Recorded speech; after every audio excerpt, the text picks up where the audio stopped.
Indonesia's art history.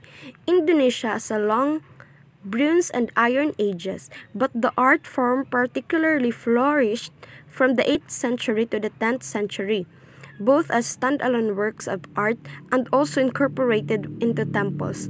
Most notable are the hundreds of meters of relief sculpture at the Temple of Borobudur in Central Java. Approximately 2 miles of exquisite relief sculpture tell the story of the life of Buddha and illustrate his teachings. The temple was originally home to 104 statues of the seated Buddha. This site, as with other in Central Java, show a clear Indian influence.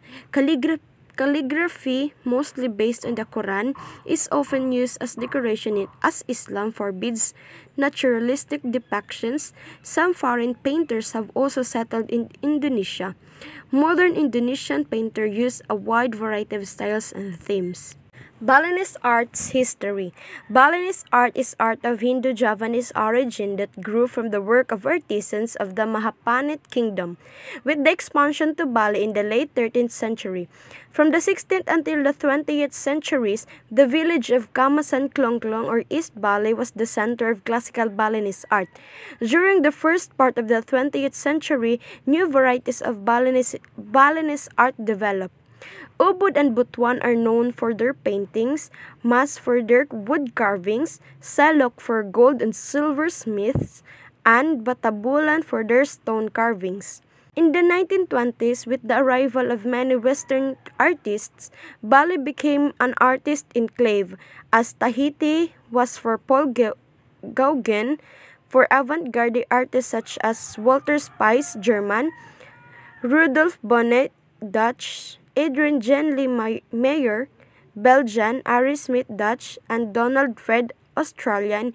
In more recent years, most of these Western artists had very little influence on the Balinese until the post-World War II period, although some accounts overemphasizes the Western presence at the expense of recognizing Balinese creativity. Laotian art's history.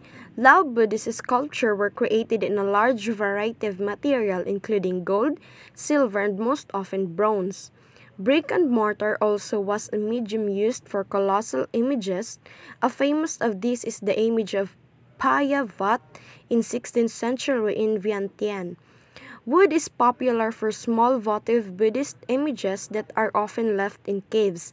Wood is also very common for large, life-size standing images of the Buddha. The most famous two sculptures carved in semi-precious stone are the Prakeyo, the Emerald Buddha, and the Prabhutabhutsavarat.